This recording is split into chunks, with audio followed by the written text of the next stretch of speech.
really I wanted to welcome you all very much to this exhibition. It's taken us about 12 months to pull all this together, and we're delighted that so many of you turned out this evening.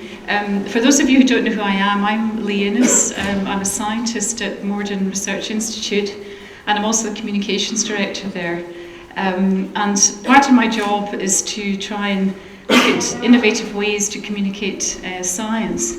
The Knowledge Scotland initiative has been set up by the government to try and improve communications between science and policy. And part of that, we were quite keen also to reach out to some new audiences. And that's why we set up an exhibition that we hope will also attract interest from the general public as well.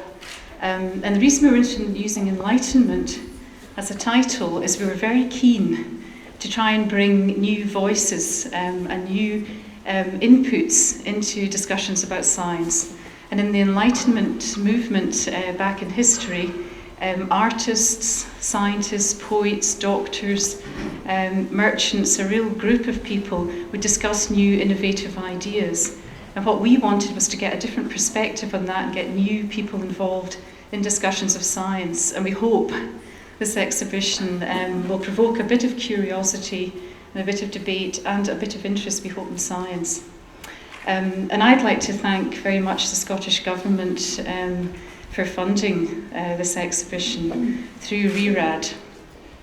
So thank you very much for your support in that. And that was funded through the Knowledge Scotland initiative. I would like to say what a great pleasure it has been working with David this year. It's been a real collaboration between the arts and the sciences. We often had quite different views on how to do things. We had arguments about things, but it all came together really, really well. And I think that shows a real true collaboration where you have input from both sides, and then you come up with something you're all happy with. It was difficult because there was 30 different people that I had to speak to, and having not got one O grade in any of the sciences whatsoever, I started with a bit of not much knowledge in it. So I really started at Morden, going about thinking how I was going to do it, going about the labs, looking at the different pieces of equipment, and trying to get ideas. I really wanted to avoid doing anything that was stereotypical towards science, so nobody looking down at looking at something microscopic or photographing somebody in a white jacket or anything like that. And I quite like how I'll probably say it wrong, pipette or whatever it is, the round thing.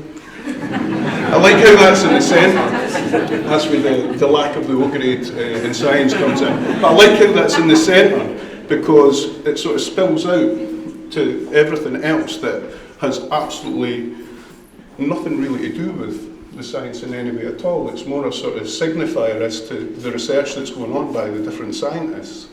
So basically, I had my own ideas. I was writing to Henry Fox Talbot, if anybody's heard of him, Laszlo Moholy-Nagy, who was a sort of Dadaist painter and author and photographer, plus loads of sort of fashion photographers as well, and trying to take excerpts from the conversations that I was having with people and try to make images from them.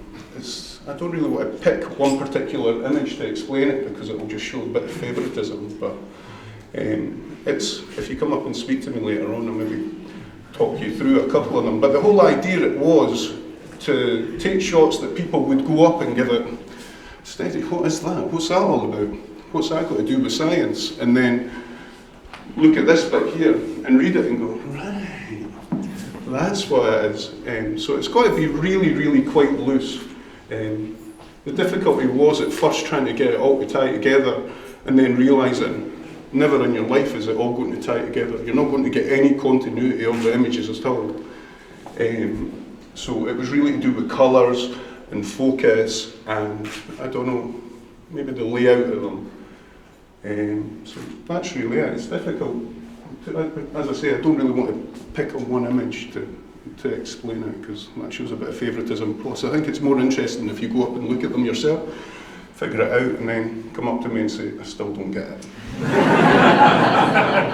And I'll do that.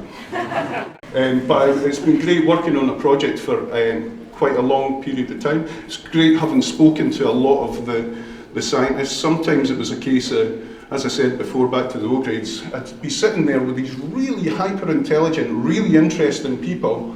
I'll get all your fivers later. But they just go on, not on in a sort of boring way, but just go on and explain and explain and explain. And it's like, wait a minute, I have no idea what you're talking about. And then they'd say something, they'd come out with a buzzword and go, right, that'll do, mate. That's how we'll do it. And that's how I made my connection with them. That's it. I hope you enjoy it. Do come up and speak to me. I'm approachable. I won't eat you. Okay, enjoy your evening. Thanks very much.